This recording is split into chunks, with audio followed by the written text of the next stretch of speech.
In NBA 2K25, hop jumpers are one of the most broken animations in the game because not only can you use it as a jump shot and use it to create so much space to get your shot off, but you could also incorporate it as a dribble move and create unlimited amounts of space.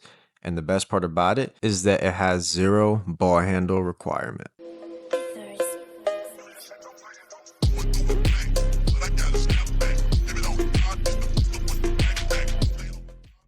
What is up, YouTube? It's your boy Risk, and I am back with another banger. Now, as you saw at the start of the video, today I'll be showing off the best hop jumpers in NBA 2K25. Now, in my opinion, hop jumpers are the most broken animation in the game just because of so many animations and moves you could create out of them. You could even use them as a dribble move, which is the most broken part about it.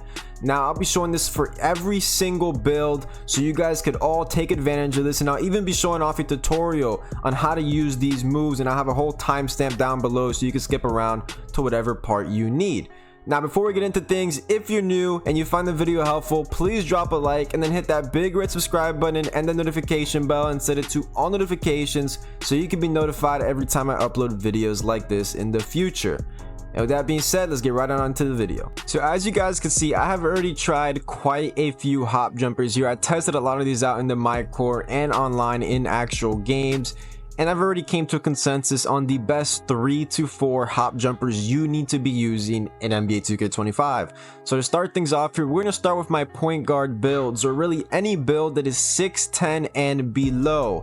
And that is going to be Jordan Clarkson hop jumper. Now, the only requirement to get this hop jumper is going to be being under 6'10 and then having an 82 plus mid-range or 3-point shot. Now, if you are a point guard build, you're most likely going to have a high 3-point shot because a lot of point guards are just structured that way. You guys usually have 90 plus threes, so you should have this animation no problem. Now, for my other builds, my lockdowns, even my undersized centers, 82 3-point shot might be hard to achieve, but an 82 mid-range should be quite achievable. Like on this build right here, I do have a 78 3-point shot, but I also have an 89 mid-range, so I'm able to get this animation. So with the Jordan Clarkson hop jumper, it is not the best when it comes to actually creating space off the actual hop jumper itself. As you see, it doesn't really step you that far back, but it does get a quick let off, which can be very helpful. Now, you also have the hop jumper when you're standing still, just going backwards, kind of the same thing. Doesn't create a lot of space, but it can still be effective. Now, the most important part as to why we're using the Jordan Clarkson one is going to be for the dribble move. Now, with the dribble move, you see here, it creates a whole lot of space, and you could chain this together with a lot of different moves, and it is just very overpowered.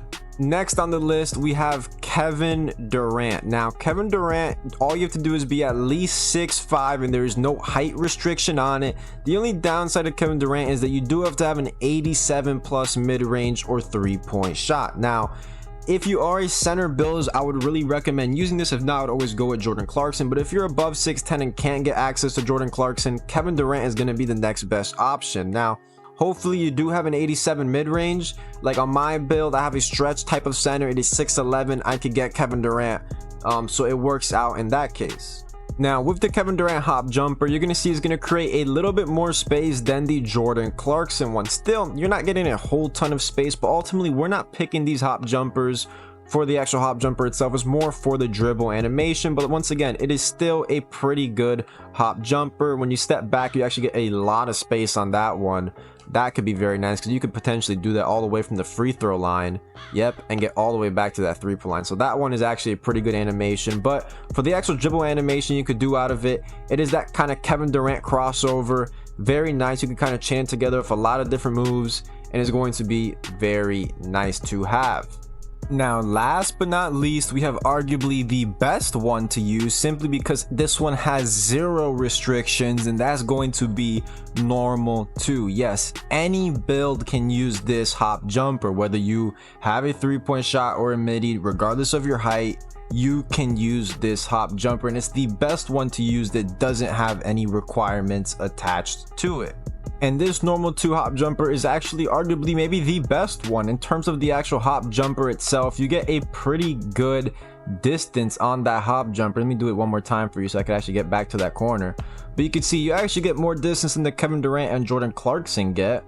So that hop jumper right there is pretty good. The actual standing still step back one, that one's not that good in comparison to the other ones. And then last but not least, your actual dribble animation out of it that you could cancel is probably still the worst one out of all of them, but it's not too bad. And considering that any build could get this, even a 7'3" inside center, it just adds a whole new dimension to your game that you shouldn't be able to have.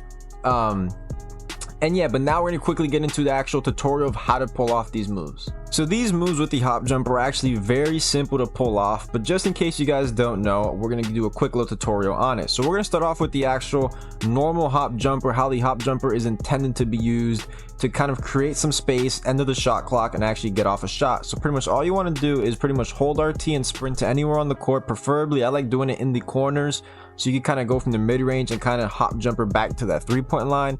But you're pretty much just gonna hold RT and then just hold your right stick back, all right? And so you get that little hop jump animation.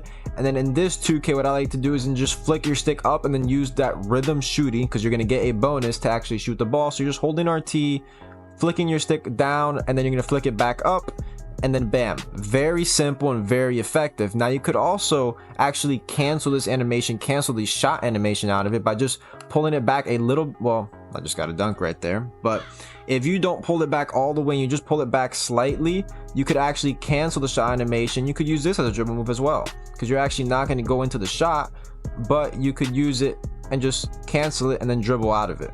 So a lot you could just do with that alone. Now with this, you could also do a kind of standing still hop back jumper. So let's say you're right here, really inside that three-point line, and you just want to hop back real quick.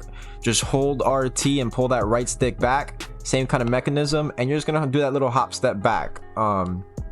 This is probably the least used thing I do with the hop jumper, but it can be effective if you catch a pass and you want to get behind that three-point line very quickly. And bam, I use the same thing. I use the stick to shoot it, and it's going to be green a lot of the times. And last but not least, what I think is the most important part of this whole entire video is how to actually do this kind of dribble move with the hop jumper. And what you're going to want to do is pretty much figure out what dominant hand your player is, because these animations work better with the ball in your non-dominant hand. So my build is dominant left hand, so I'm going to get the ball to my right hand, and all I'm going to do is hold RT and then drag my right stick to the left, and it's gonna give me that animation right there. And that's the animation that we're getting with our hop jumper. And you could just continuously do this back and forth. Now it does take a little bit to get used to, because essentially what you're doing is that if you were to hold RT and then actually hold the right stick all the way to the left without stopping, you're going to get into the actual hop jumper animation. But we're trying to stop it before that, so it's going to take a little bit of practice, but just drag it a little bit and let go quickly, and you're going to get that animation. Now you could also do it to the other side, but it's going to be a much slower animation, which is why I say always start with the ball on your non-dominant hand, because like I said, the left is my dominant hand. When I do it this way, it's a much slower animation. The best animation, and this goes for every single hop jumper animation I showed in today's video, you're going to want to start with your non-dominant hand and then do it to the other side. And overall, just with all these different moves, there's just so much things you could do with them, and it's pretty much dribble moves that you could pull out of these things, and dribble moves that you shouldn't have and you shouldn't be able to do it as, you know, possibly a 7'3" center. Being able to pull off a move like this, it's just a move to create some space and then drive off of it. If you're a really good point guard, you could do so many combos out of it. It's just a very overpowered move, and I think it's one move that a lot of people don't really know and people underestimate in this game, and just the effectiveness of the hop jumper animation in 2K25. But with that being said, if you guys enjoyed the video, please drop a like. It would mean a lot. And if you are new, hit that red subscribe button and turn the notification bell on and set it to all notifications so you can be notified every time I upload videos like this in the future. And it's your boy Risk, and I'm out.